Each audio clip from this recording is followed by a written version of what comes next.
lo que es un hecho pues, es que la mitad de la población está en el terreno de la pobreza y no hace falta más que ver cómo están las condiciones de vida de los mexicanos, la distribución del ingreso, el empleo.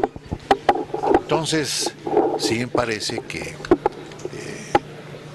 tenemos que medir muy bien las palabras con que tratamos a veces de definir con simpleza la situación del país. El hecho de que la mitad de la población se encuentre en condiciones de pobreza posiblemente no deja duda de que el país no está como todos quisiéramos que estuviera. La mitad del país en la pobreza. Yo creo que es más que suficiente para una definición, y lo peor de todo es que en los últimos años hay 5, 6 o 10 millones de gentes que se han incorporado también a los niveles de pobreza que no quisiéramos que tuviera nuestro país. O sea que parece ser que en lugar de estar disminuyendo, está aumentando. Por cierto, ayer les entregamos en una conferencia de prensa en la Cámara de Diputados un documento en donde los números están muy claros. Aquí lo tienen ustedes y no sé si ustedes ya lo tengan aquí, pero se los vamos a dejar porque aquí está clarísimo cuáles son las circunstancias por las que estamos atravesando, cuál es el nivel económico que estamos teniendo y cuáles son los niveles de pobreza en los que está atravesando México. ¿Ofende a los pobres? ¿Perdón? ¿Ofende a los más pobres este tipo de declaraciones? Bueno, por supuesto que no son declaraciones, a mi juicio, muy afortunadas, y sí, la verdad es que debiéramos de pensar cómo disminuir estos niveles de pobreza.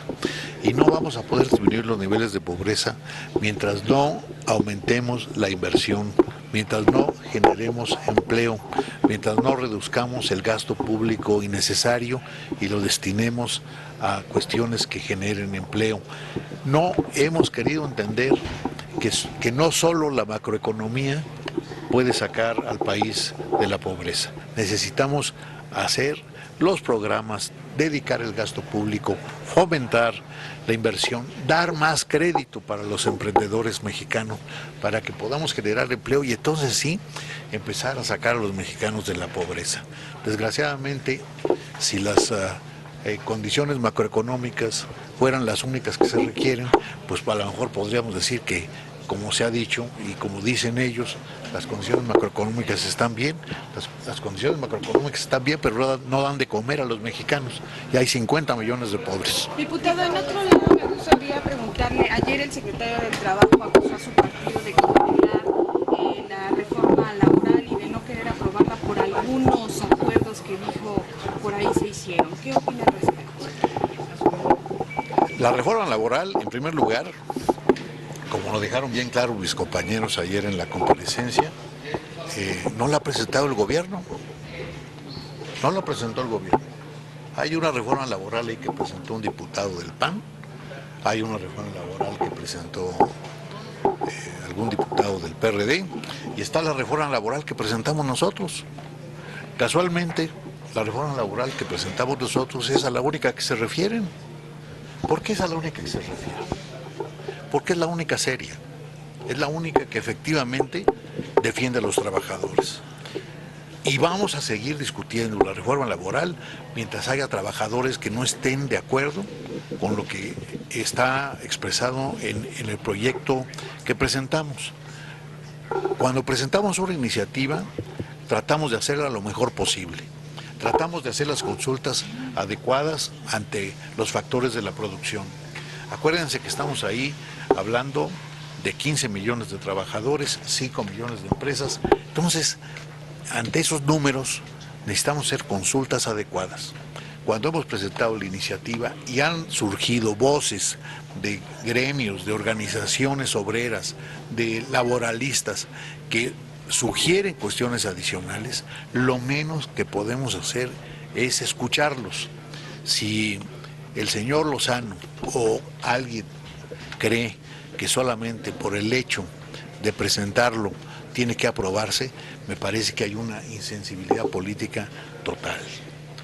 En este país, en donde ahora se dice que somos demócratas, necesitamos entonces efectivamente pues escuchar las voces que se oponen a lo que proponemos.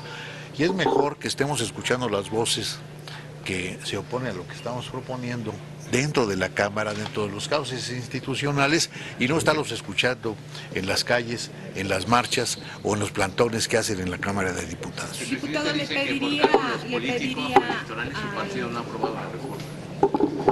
¿Quién dijo eso?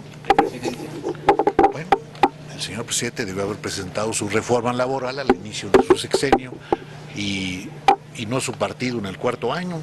El gobierno no ha presentado una reforma laboral, pero sí hablan todos los días de la misma y nunca hemos visto que hayan presentado una iniciativa, salvo la que hay ahí presentada por un diputado del PAN.